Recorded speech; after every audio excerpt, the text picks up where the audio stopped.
नाज़रीन, चंबड़ में एहसास कफ़ालत सेंटर ते एजेंट सरगर्म थी विया आहिनि, जिते मुस्तहिक औरतुनि लाइ आयल रक़म मां कटौती कई पई वञे, जंहिं ख़िलाफ़ औरतुनि एहतिजाज कयो आहे। उन हवाले सां ॾिसूं था अशरफ मंगरियो जी रिपोर्ट। जी बिल्कुल, पाए नाज़रीन खे ॿुधाईंदो हलां त तालके चंबड़ जे अंदरि मुसलसल कुझु ॾींहंनि खां जेको 12,000 रुपए जी किस्त जेका आहे औरतुनि खे ॾिनी त वञे पई, पर हिते हिन सेंटर ते इंजन माफ़िया जेके आहिनि उहे बिल्कुलु सरगर्म बणियल आहिनि ऐं डिवाइस वारा उन्हनि सां मिलियल आहिनि। चंबड़ में जीअं त मुख़्तलिफ़ सेंटर जेके आहिनि उते बि जेको कटौती जो सिलसिलो जेको आहे तालके जे अंदरि जारी आहे। चंबड़ सेंटर ते कुझु ॾींहं अॻु में जेको आचर नाले शख़्स मल्हा खे गिरफ़्तार कयो वियो, पर उन ते केस दाख़िल न थी सघियो ऐं पुलिस बि उन ते केस कोन दाख़िल करे सघी आहे। एहसास किफ़ालत सेंटर ते इंजन माफ़िया सरगर्म बणियल औरतुनि खां कटौती कई पई वञे।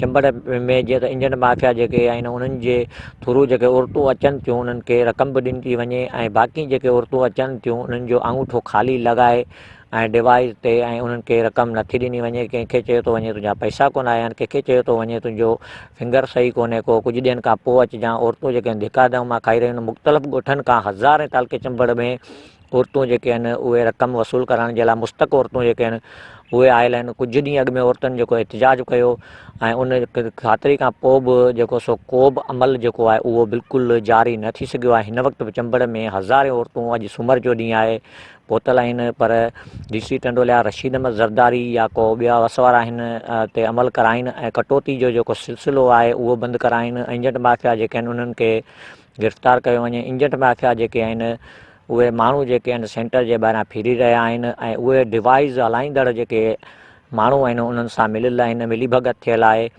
ऐं सेंटर जे भरिसां जेको सो केतिरा ई जेको इंजन माफ़िया फिरी रहिया आहिनि। औरतूं जेके हज़ारे जी तइदाद में दर बदर थी रहियूं आहिनि। SOP तहत बि को अमल जेको सो ॾिसण में नथो अचे ऐं पुलिस जा इंतिज़ाम अणपुरा।